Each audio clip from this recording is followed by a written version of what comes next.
Hello friends, welcome all of you. In the last couple of videos we have started with the lesson 2.5 and that is a play, very interesting play.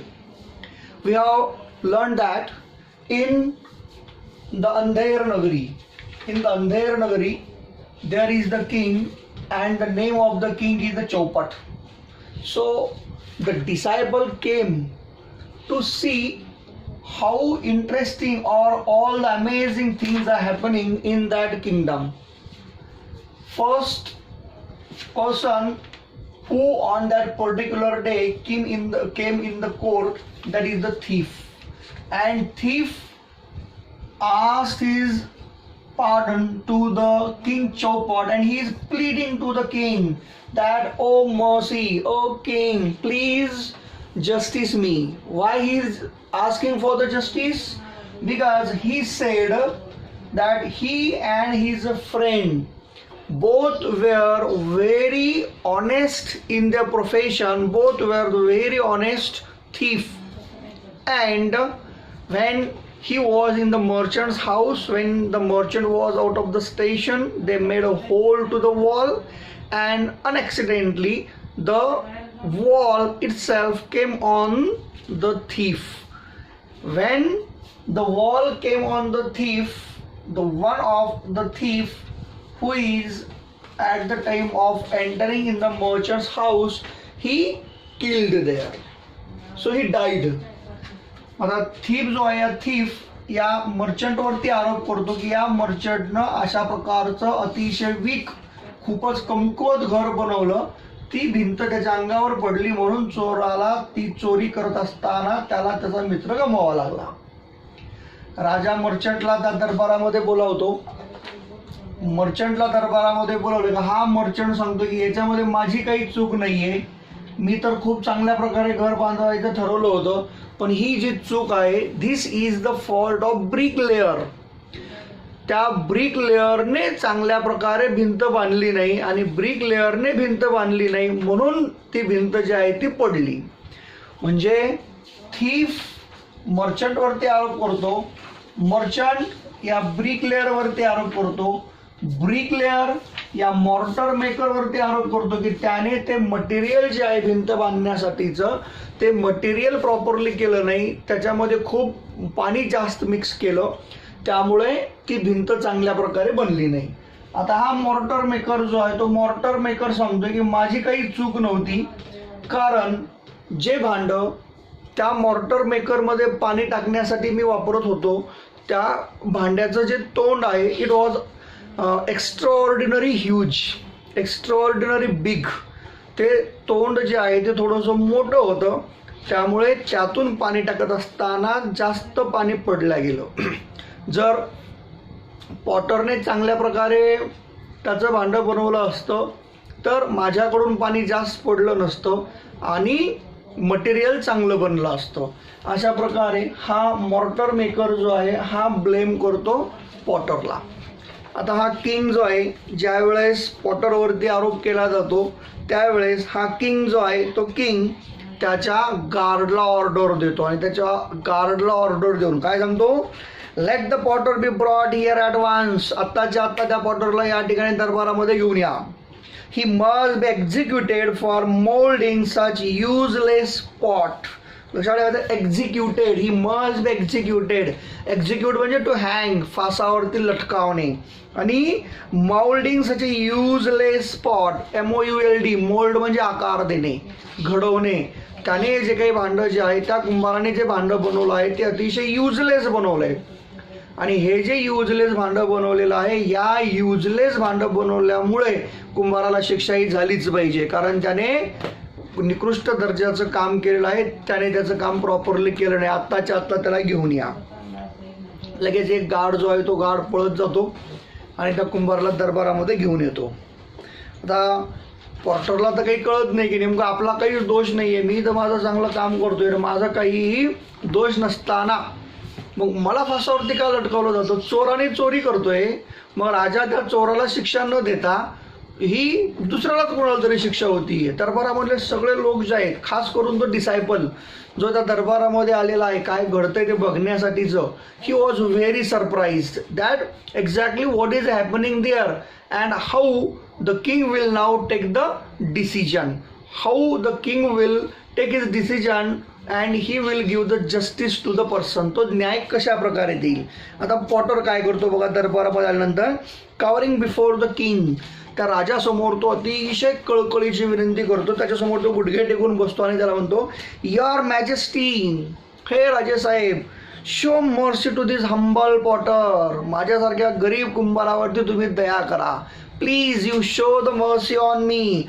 I agree the pot I made and sold to the mortar maker was a defective one. Whatever the pot I sold to the mortar maker, yes, I agree that it was a defective one. ते जे काही मी बनवलं हा सदोष होता, त्याच्यामध्ये दोष होता. त्याचं जे काही तोंड आहे ते थोडं जे नेहमी बनवतो त्याच्यापेक्षा निश्चितपणे मोठं बनलेलं होतं. But I am not guilty, पण त्याच्यासाठी मी दोषी नाही आहे. आता हा सांगतो की हा दोषी नाही. मग आता बघा, ज्या पद्धतीनं हा चोर मर्चंटला ब्लेम करतो, मर्चंट ब्रिकलेअरला, ब्रिकलेअर मॉर्टर मेकरला, हा मॉर्टर मेकर पॉटरला. आता पॉटर कुणावरती दोष देतोय, तो दोष कुणाला देतो बघा. हा काय म्हणतो, when I was moulding that pot I heard the sweet and delicate tinkling of anklets. Tinkling of anklet, anklet म्हणजे पायातील पैंजण. जेव्हा मी त्या माझ्या चाकावरती भांडं बनवत होतो, म्हणजे ते जे मातीचं भांडं जे आहे ते बनवत होतो, त्याला आकार देत होतो, त्यावेळेस मी समोरून एक अतिशय नाजूक आणि खूप गोड अशा प्रकारच्या पैंजणांचा आवाज मी ऐकला. It was the moneylender's daughter. She distracted me just I was shaping the mouth and it became too wide. ज्यावेळेस त्या भांड्याच्या तोंडाला मी आकार देत होतो, तेव्हा त्या मनी लेंडरची मुलगी त्या ठिकाणावरून जात होती आणि मनी लेंडरची मुलगी तिथून जात होती आणि तिच्या पायातील त्या पैंजणाच्या आवाजामुळे माझं मन जे आहे ते थोडंसं डिस्ट्रॅक्ट झालं, म्हणजे विचलित झालं. आणि मी थोडंसं वर बघितलं, तेवढ्यामध्ये माझ्याकडून तो शेप जो आहे तो त्याचा मोठा बनला गेला. So it was not my fault, म्हणजे तो परत त्याचा फॉल्ट नाही आहे म्हणतो. म्हणजे याने हा आरोप जो आहे हा आरोप लावला मनी लेंडर, हे मनी लेंडर्स डॉटर, मनी लेंडर्सच्या मुलीवरती, तिच्यावरती हा आरोप करतो. हा सांगतो की माझी चूक नाही आहे, जर ती मुलगी तिथे आली नसती तर मी भांडं चांगलं बनवलं असतं. ती त्या ठिकाणी आली म्हणून माझ्याकडून त्या भांड्याचं तोंड जे आहे ते थोडंसं मोठं बनलं. आता बघा, ज्यावेळेस तो आता ब्लेम करतोय, तो त्या ठिकाणी त्या मनी लेंडरला सांगतोय.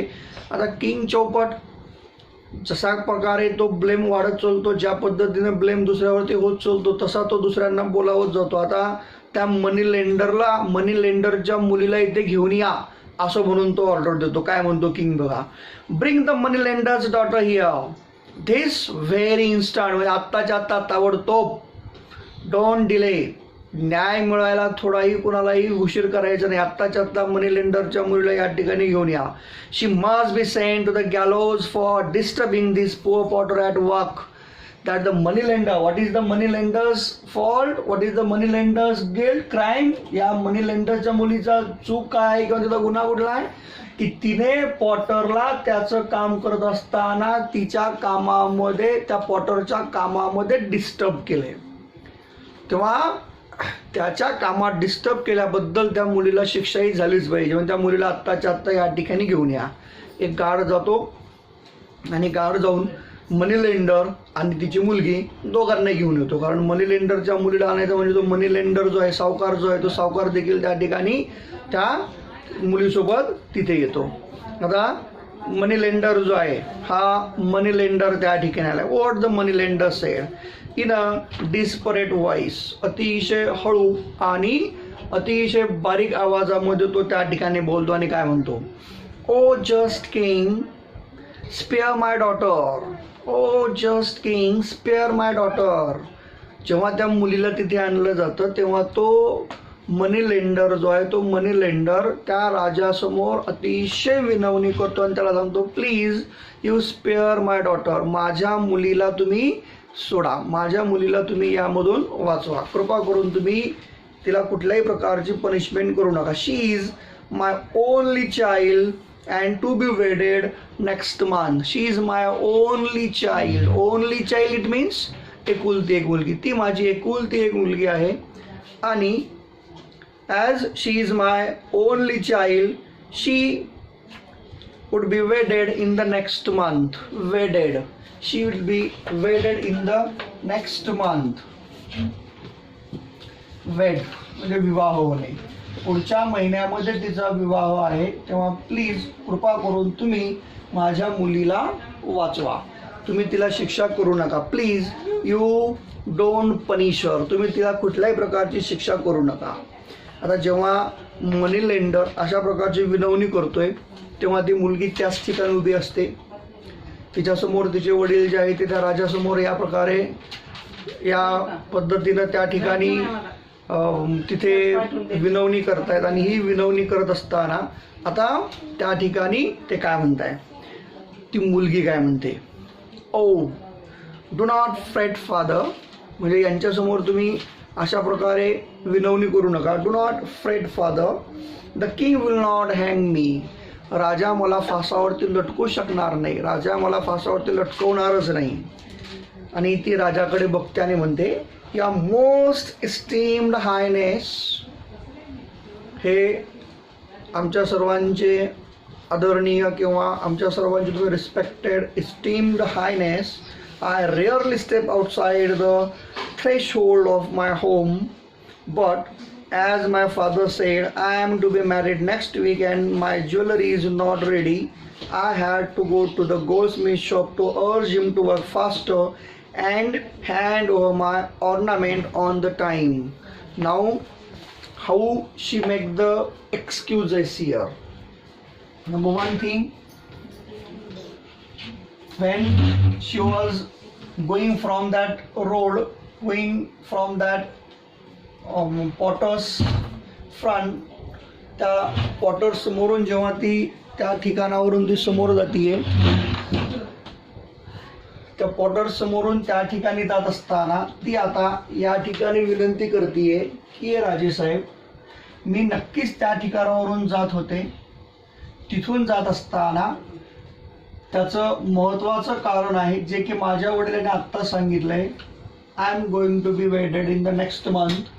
पुढच्या महिन्यामध्ये विवाह आहे आणि हा विवाह असल्यामुळे I am to be married in the next week and my jewellery is not ready. आणि त्या विवाहासाठीच्या ज्या ज्वेलरी आहेत त्या ज्वेलरीज आणखीनही तयार नाही आहेत. I had to go to the goldsmith shop to urge him to work faster and hand over my ornament on time.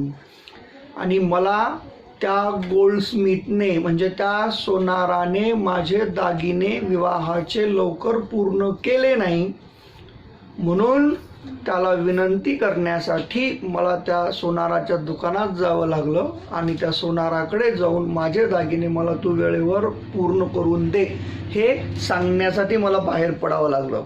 The Potter shop is on the way, I could not help it. आणि मी त्या सोनाराच्या दुकानामध्ये जात असताना त्या पॉटरचं दुकान म्हणजे त्याचं शॉप जे आहे ते आतमध्ये रोडवरती लागतं, त्याला मी काय करू, मी माझं गोल्डस्मिथकडे जात होते. I could not help it. It is all the goldsmith's fault. I would not have had he delivered my ornaments on time. I would not have been forced to go past the potter's shop. जर त्या सोनाराने माझे दागिने वेळेवर मला जर दिले असते किंवा वेळेवरती माझे दागिने बनवले असते तर मला सोनाराकडे जाण्याची गरज पडली नसती. So whose fault it is? It is not my fault, it is the goldsmith's fault. Had he given me on time, so the moneylender's daughter pushed her blame on the goldsmith. ती त्या सोनारावरती तिचा आरोप जे आहे तिचा आरोप ती सोनारावरती टाकते. आणि अशा प्रकारे जेव्हा सोनारावरती आरोप ढकलला जातो त्यावेळेस हा किंग जो आहे, किंग काय म्हणतो, then send for the goldsmith and without any delay he must be hang. त्या सैनिकांना समजा आत्ताच्या आत्ता त्या गोल्डस्मिथला या ठिकाणी घेऊन या, कारण खरोखरच हा दोष जो आहे हा दोष कुणाचा आहे, त्या सोनाराचा आहे. जर त्या सोनाराने त्याचे दागिने जर बनवले असते तर मुलीला इथे यायची गरज पडली नसती, मुलगी इथे आली नसती, तर त्या पॉटरने काम चांगलं केलं असतं. पॉटरने चांगलं काम केलं असतं तर मॉर्टर मेकरने ते मटेरियल चांगलं बनवलं असतं, याने मटेरियल चांगलं बनवलं असतं, ब्रिक लेअरने भिंत चांगली बनली असती, मर्चंटचं घर चांगलं बनलं असतं आणि हा चोर त्यामध्ये चोरी करताना मेला नसता. म्हणजे या प्रकारच्या अशा एक एक घटना घडत आहेत. आणि आता या गोल्डस्मिथवरती आरोप येतो, म्हणजे चोर चोरी करतोय आणि शिक्षा कोणाला होतीये, सोनाराला शिक्षा होतीये.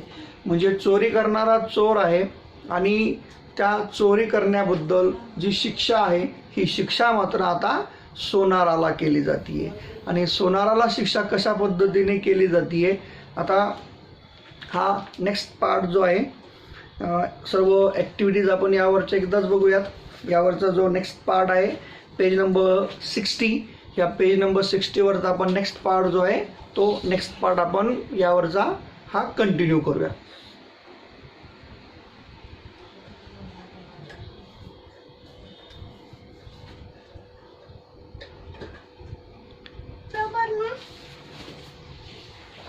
So what now happens in the part second? The second guard exit and return with the goldsmith. राजाने ज्या प्रकारे त्या गोल्डस्मिथला आणायला सांगितलं, गार्ड जो आहे तो सेकंड गार्ड जातो आणि त्या गोल्डस्मिथला म्हणजे त्या सोनाराला आतमध्ये त्या ठिकाणी दरबारामध्ये घेऊन येतो. आता जेव्हा त्या सोनाराला त्या ठिकाणी घेऊन आलेला आहे, आता तो सोनार काय म्हणतो बघा. खरं तर त्या सोनाराला खूप आश्चर्य वाटत असेल, मी तर काहीच केलेलं नाही आहे, मी माझं काम करतोय, चोरी त्या चोराने केली आहे, त्याच्यामध्ये चोर मारला गेला आहे, शिक्षा ही सोनाराला केली जाते. माझा सोनार काय म्हणतोय, in a cranky tone, oh noble king, I beg of you, मी तुमच्यासमोर याचना करतो, मी तुमच्यासमोर दया मागतो. How can you give me such a harsh sentence. SENTENCE सेंटेन्सचा मिनिंग या ठिकाणी घ्यायचा पनिशमेंट, शिक्षा देणे. तुम्ही मला एवढी कठोर, एवढ्या मोठ्या प्रमाणात शिक्षा कसं काय करू शकतात. How could you give me such a harsh sentence. I was merely following your orders to the letter. मी तर फक्त तुम्ही मला जे पत्र दिलेलं आहे त्या तुम्ही दिलेल्या लेटर्सची मी अंमलबजावणी करतो. I am just following that your rule.